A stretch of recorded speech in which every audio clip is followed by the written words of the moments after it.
Deus excommunicatus sefium de Spiritus Sanctum Sanctimonus Deus requisati Spiritus Sancti Sanctimanus, una de Patre, una de Christus, una de Spiritus Sancti Deus excommunicatus sefium de Spiritus Sanctum Sanctimonum ita facuto crectum sim.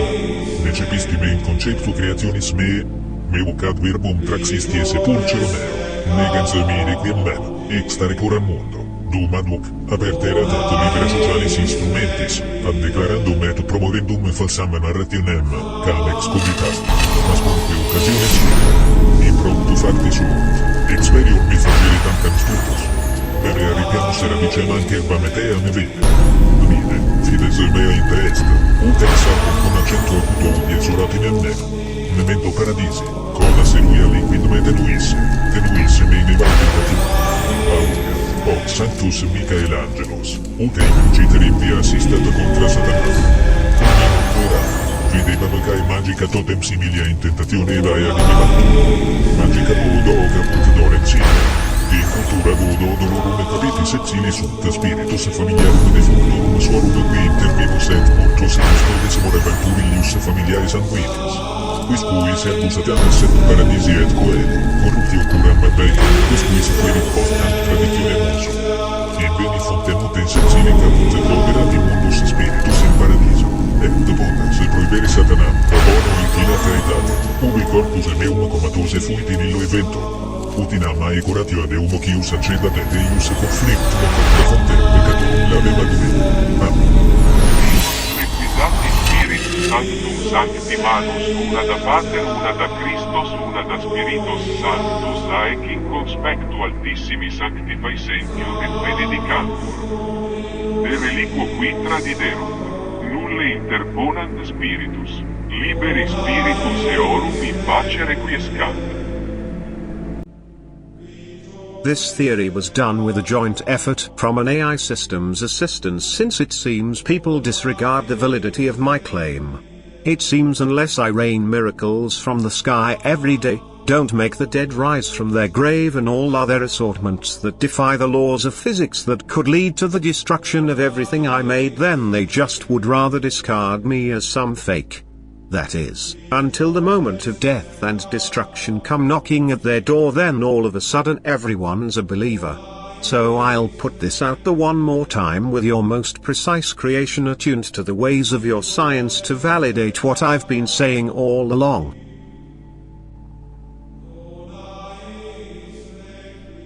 In the beginning there was nothing, the primordial void of nothingness.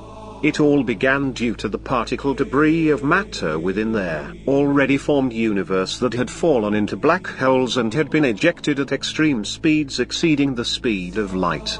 Stripped of all binding qualities and exceeding the speed of light, these non-linear particles exceeded the boundaries of time and space and were ejected into the void of nothingness beyond the universe, where they sat, without charge, without form, until the moment of the Big Bang.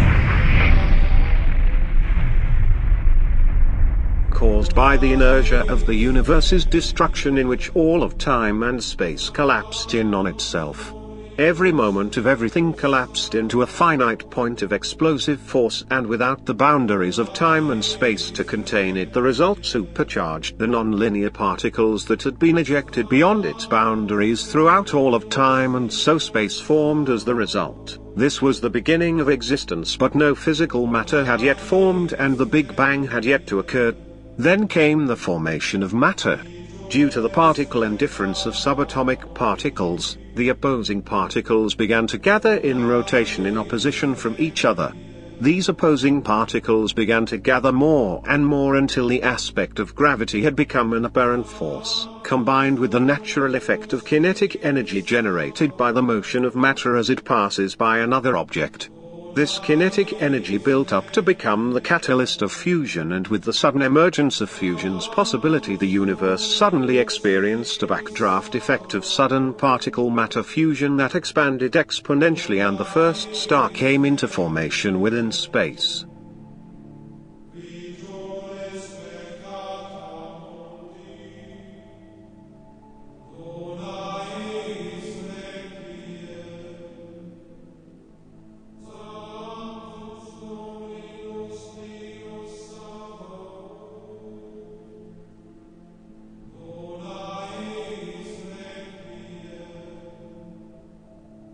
Without fuel to maintain its structure, the star quickly spent its energy source and collapsed into the first supernova on the most extreme level, and the compiled mass of the first particles that formed erupted into an explosion, known as the Big Bang.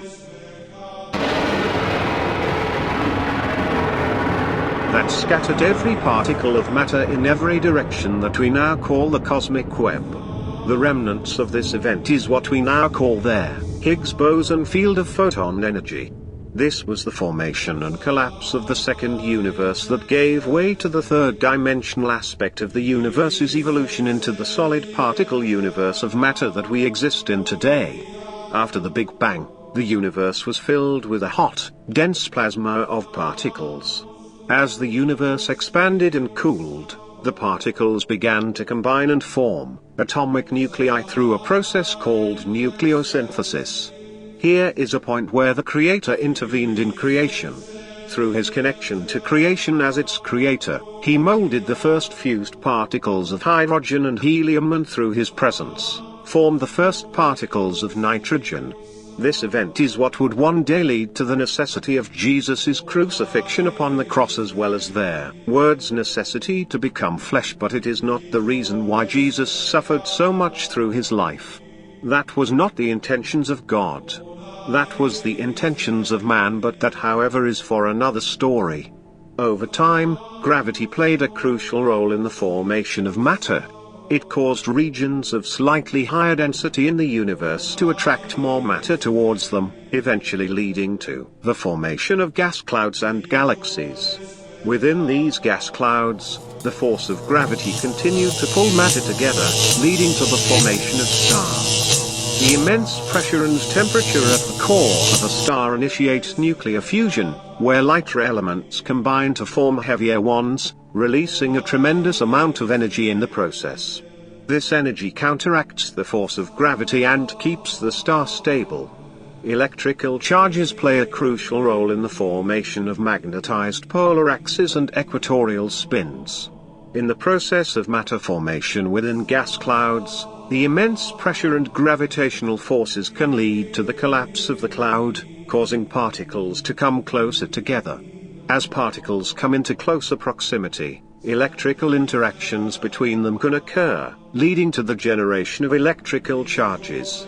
These electrical charges can then influence the behavior of particles within the cloud, causing them to align and form magnetized polar axes. Additionally, electrical impulses can contribute to the rotation and spin of the formed matter, resulting in an equatorial spin. The formation of matter within gas clouds is a complex process that involves various physical phenomena, including gravitational forces, pressure, and electrical interactions. The interplay between these factors contributes to the overall formation and properties of celestial objects. These similar forces have been at play since the formation of matter itself, and continues to be the binding process of matter fusion observed even in stars today. However, when a star exhausts its nuclear fuel, it undergoes a series of changes depending on its mass. Massive stars, for example, undergo a supernova explosion when they can no longer sustain their core through fusion. This explosive event disperses the newly formed elements and enriches the surrounding space with heavier elements. The cycle of star formation and stellar death continues to shape the evolution of their universe, leading to the creation of new stars and the production of complex elements necessary for the formation of planets and life as we know it. However, life as we know it is still in the early stages of the universe's span of existence, as we are currently in the third cycle of universal evolution. In total, there are 16 cycles to the universe's evolutionary expansion before it collapsed into that finite explosion that fueled the beginning of creation, in a sense.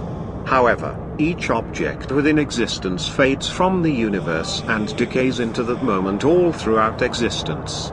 Every star, planet and life form eventually reaches the end of its existence and decays into, well, what they call antimatter, which is what the primordial void consists of.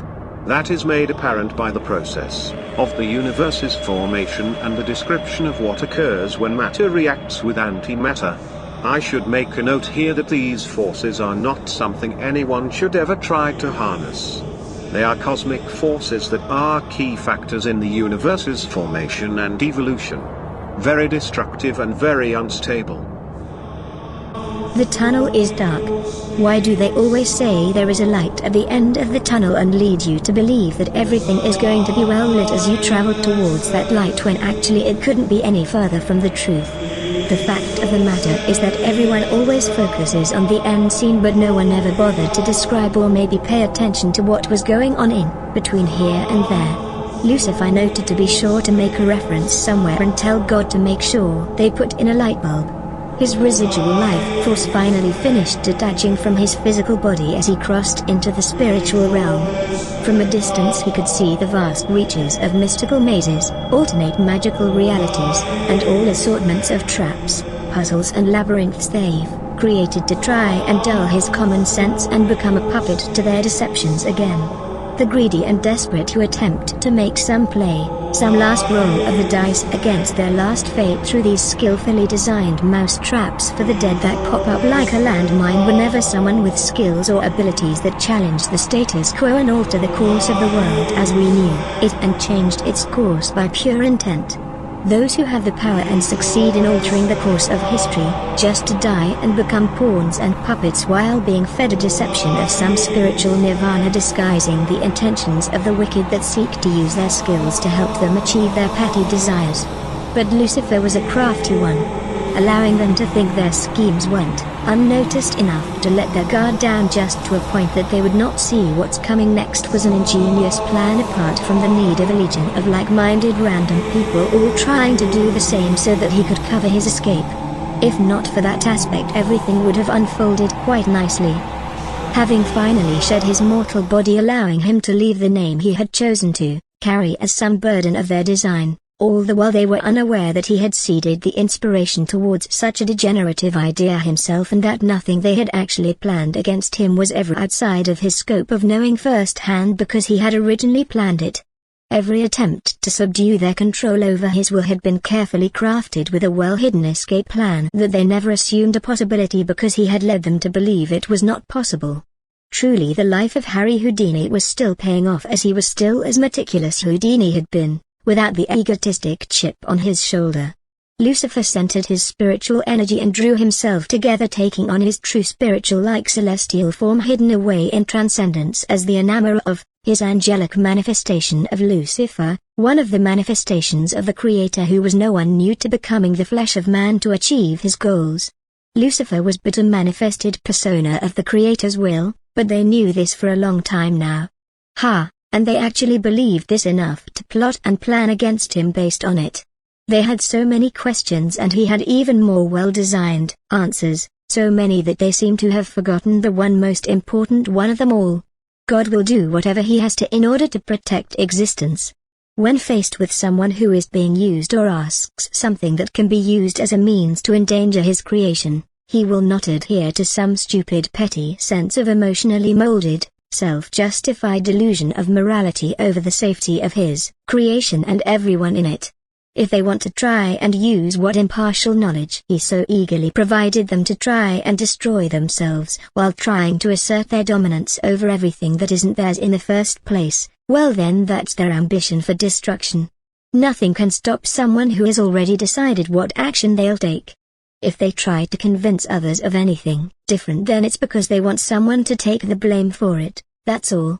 God shakes of this era of creation's residual stupid beliefs and wonders to himself, with such a profound understanding of the universe as they had cultivated with their little dysfunctional process of mathematical blunder they called quantum physics. He is mystified as to how unintelligent they, as a collective species, truly were by harboring such meaningless desires and using even less intelligent methods of achieving success. How could they not see the futility in their ambitions while devising a way to achieve their goals? They must have developed Alzheimer's or something and just forgot. God just shrugged as he blipped out of existence, beyond the speed of light to destinations And now we come to the creation of the earth. Without the exact descriptions but still adhering to the full details of what occurred, I shall go into the account of what I witnessed. nothing more, nothing less. The first day of the creation of the earth he sculpted the earth's core and its surface as he awaited the surface to cool, and that was the first day. Once it was solid to step upon, he and Lucifer stood upon the lifeless rock, and the Lord raised his hand to the sky, and clouds of moisture began to cover the surface, and the rain soon did come, settling the ocean into its place but not to completely cover the surface. While a deluge of water poured from the skies, he raised another hand, and the lightning began to crackle across the sky. And this shall hold the skies into place and make possible the life to grow upon it. And this was the end of the second day. On the third day he spoke out to Lucifer and said, "You, sleeping in death and wander in spirit, awaken from your death slumber and open up the little book and read it out loud word for word from Genesis, for you shall fulfill the reason as to why this book was never to be altered or its message changed. For this shall be my template by which I shall design the earth and the life upon it." I sat up from my comatose injury and picked up the small desk Bible, and as I read from Genesis, he parted the skies and set the orbit of the earth around the sun and set the moon into place, taken from the pile of asteroids that once sat where the earth now stood. This was the end of the third day as he set the day from there, night. On the fourth day he then calmed the storms so that they would bear the waters to the life that was to dwell upon the earth, above the earth and below it. Then he turned to Lucifer and said, "Good, now I must make an anchor, a vessel, through which I shall bring the life upon the earth, and I shall do so from this tree, and it shall encompass the very essence of my will for that which the earth is to become." Thus a fig tree sprouted from the barren soil, and through this tree did he bring forth the vegetation above the earth and below the seas. This was the end of the fourth day. Upon the fifth day through the roots of the tree within the earth did he spread the forests and cleave the valleys, and did set the animals therein and beneath the seas, from every bug to every beast but around the tree that was the vessel of God he did bring the best of his works of fruits and life-sustaining plants, and the animals were not wild beasts but tame and at one with each other, as if in a unified understanding of what was transpiring.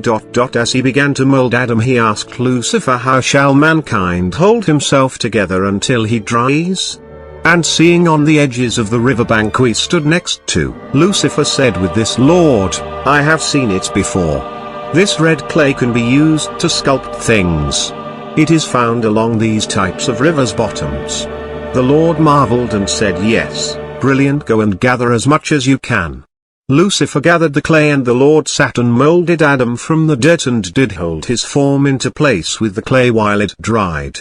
Once it had dried, the Lord said, "Now I shall breathe the gift of life into him," and he knelt above Adam and held him by the nostrils and breathed life into his mouth, and Adam sat up as if hazy for a moment, then stood unsteady at first, and the Lord did show him the garden and how to find the figs and fruits he needed to eat, and said, "And this one I shall call Adam, he shall be the greatest of all my works here.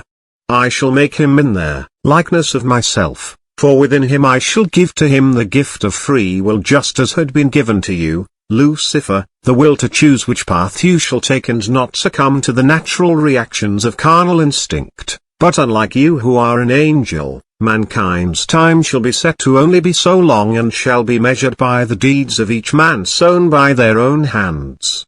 And then Adam fell into a slumber by the river. The Lord then reached out and made a copy identical almost to the rib of Adam, and then set the rib next to him in the sand, and there it grew like the roots of a tree, and a woman soon lay sleeping next to him, and he bent down and breathed life upon her, and she sat up as Adam awoke from his slumber. "And this shall be your companion, and you shall stand together as though joined as one until the end of your days on the earth, until you return from the dust from which you came. The next gift I shall give mankind, the olive tree of knowledge between good and evil, and the emotion of love, for it is out of love to you, my creations, that I have made you for each other, and now that gift of emotion do I give to you, so that your bond shall be as solid as the earth that you walk upon." That was the end of the fifth day. On the sixth day the Lord then turned to Lucifer and said, "On the seventh day I shall rest from my duties here for a while and look upon all we have made.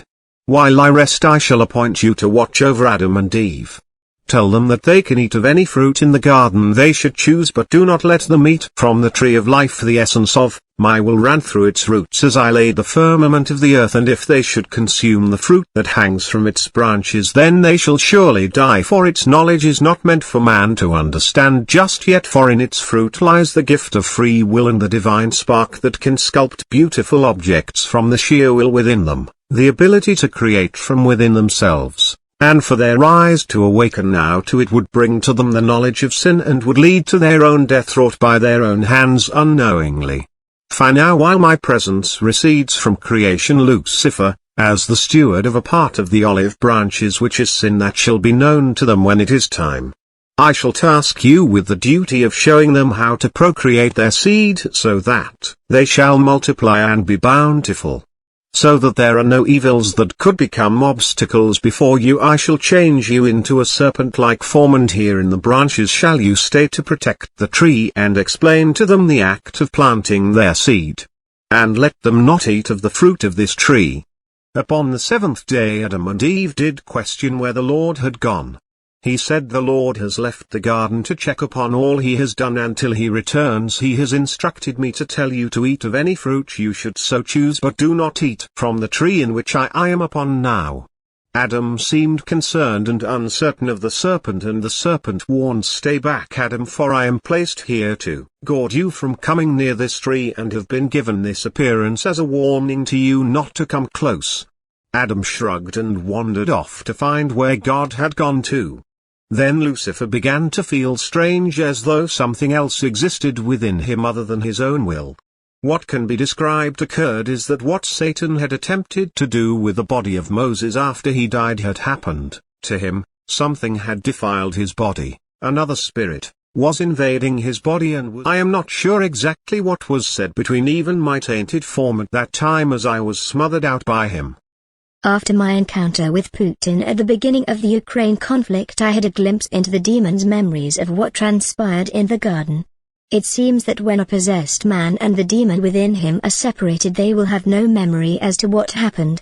The demon seems to take that with him, but if the demon and the possessed victim are joined again, then so are the memories of what occurred. I had remembered nothing of this until that moment. So here is what was revealed to me when I stood in Putin's path.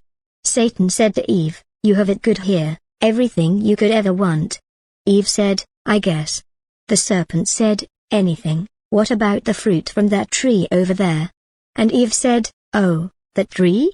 No, God said we could not eat from that tree. And the serpent said, I wonder why that is? And Eve said, I'm not sure exactly. He said that if we did, then we would die or something. I'm not sure what that means, but it sounded really bad. The serpent recoiled and said, no, God lied to you. He told you that because if you do, then you will become gods just like him. And Eve said, no, I don't think that's what he meant when he said we'd die. And the serpent said, look, you can trust me. God placed me here to protect you. Would I lie to you? And Eve said, no, I suppose not. And Eve ate from the fruit of the tree, and she suddenly had a realization of the wrong she had done and began crying. Adam heard her sobbing and came running. He saw her and looked at the serpent. What have you done to her? Then he saw the fruit at her feet, and Adam knew what she had done. She cried out to Adam, for she now knew what death meant as well. She pleaded for him not to leave her. She knew God would be angry, and the serpent said to Adam that God meant for them to be together forever, so he should eat of the fruit and share the same fate as her, for it was God's command for them to stand by each other forever. Adam reluctantly picked up the fruit and ate from it. Then this is where Satan's memory ended and mine returned. However, next I remember events unfolding was God returning to find Adam and Eve cowering behind some bushes and covering themselves in shame. He asked Adam and Eve why they hide their nudity in shame, and if they had eaten from the fruit he had instructed the serpent to guard them from eating.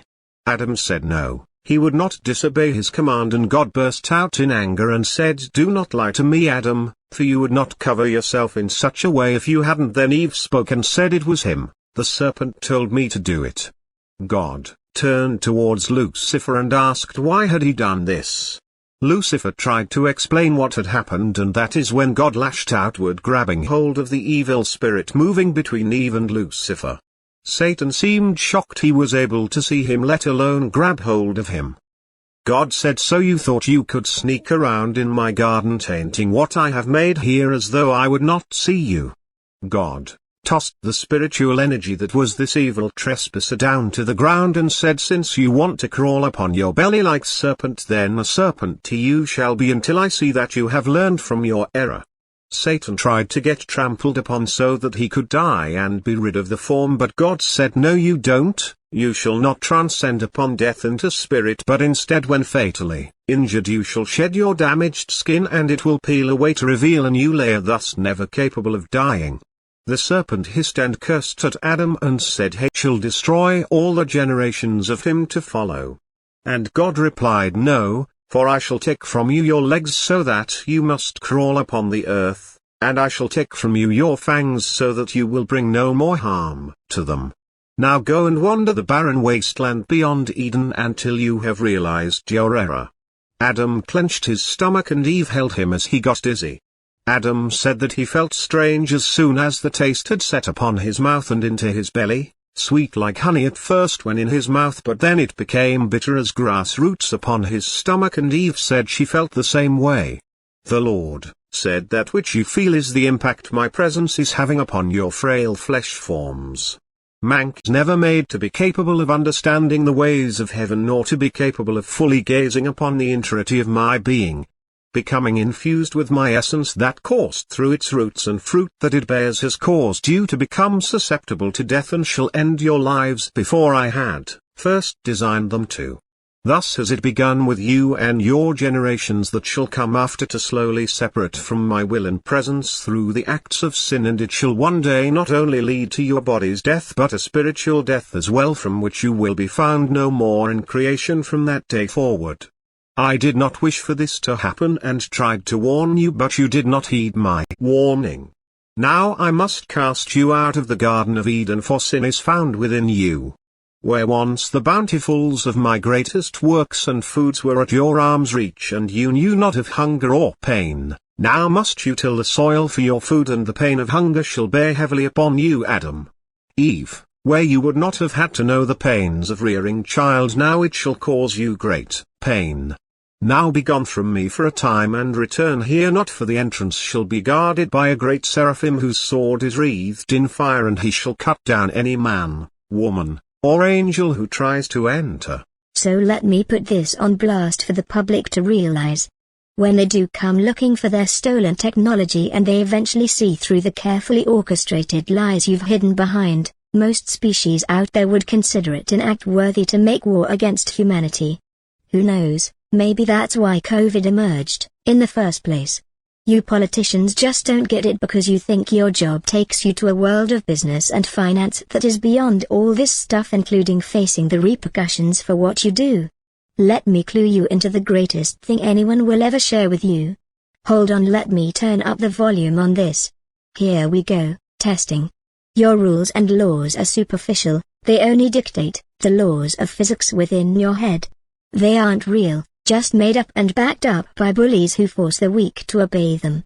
Did that come out clear enough? Was this thing on? Okay, just checking. Your laws only apply to those who have not guts to stand up to you and say no. What would happen if someone walked up to you and you told them they can't do something because your law says they can't, and they just punch you square inches the face?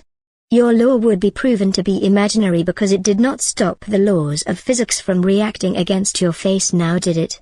Point proven. Now back on topic. There was more to Jesus' destiny than what I had intended for him. He suffered and became an idol of worship to man because of this, and there is someone to blame for this. You people of this era, who are reading or hearing these words right now. You are the ones to blame for the necessity of the Messiah's destiny and suffering. The source of the sin that tainted creation, the corrupt and greedy, evil-hearted and wicked people out there who have taken this knowledge I have placed in these videos and went out looking for a way to become gods of the earth and kings over man throughout their entire existence. And in your conflicts between each other and against me, you all have altered time numerous times trying to get your perfect outcome that places you as the winner in this conflict of greed and power. You all warped my creation and each other's lives just to get what you wanted. Like I haven't noticed that we are suddenly facing another catastrophic scenario, one after another, and every time, we miraculously survive, time and again, and again. Each time another group of zealots come and take whatever and however it was that saved us, and whisk it away. Every dog has their day. Every religion has their devil. It's inevitable. I'm inevitable. Ah, Satan, I take it? Well, you're fired. I'm erasing you from existence. Whoever, whatever you are, wherever you came from is being erased. Even the details of your identity are being removed from existence. All of existence. That is why Sophia told you of the one who existed before you did, in the 8th heaven. He's not just before you, he is your replacement. Now be gone from my sight. Ha ha, get it, I made a funny. Yes, even that was said by someone else. And that is the reason for the Antichrist? Once again, your replacement, for your plans of seizing creation, that will fail. You are the defeated adversary, right, Lucifer? Yep, all prepped. Has Michael come back with the chairs yet? Let me guess, it was someone else, right? So many excuses, no one wants to hear it anymore, Sarah, yet your jaws still keep slapping. It has always been your biggest problem. You don't know when to just shut up. Enter. Lucifer, before I shut the gate, is there anything that you think the world could use to make it a better place from the grief it has been set upon the path to? It shall be my gift to you for your help. And Lucifer replied, yes, Lord, I can think of something that may help. He disappeared for a moment and then returned with the raw essence from within the seed of a plant. The Lord said, what is this? And Lucifer smiled and said, it is from the seed of the hemp plant. God pondered it for a moment and agreed, saying, yes, it can be used for clothing, weaving baskets, layering, papyrus ... and to smoke and inhale its fumes asphyxiating themselves. That doesn't seem to be a wise choice, but nevertheless it is your gift. And God did set the last tree to be made through the tree of life, and what a last tree! Suddenly the entire garden erupted into vines and the plentiful fruit trees shriveled to thorn bushes. God became so furious he literally erupted like a massive volcano, of holy fire. What have you done to my garden, Lucifer? Begone from my presence. You are cast out onto the earth for a time while I fix this. Go and join Adam and Eve upon the earth and help keep them safe. Now go. And with those words Lucifer was exiled from heaven, forced to wander creation, not fallen from grace but from God's good graces at that time. Thus ends the 7th day.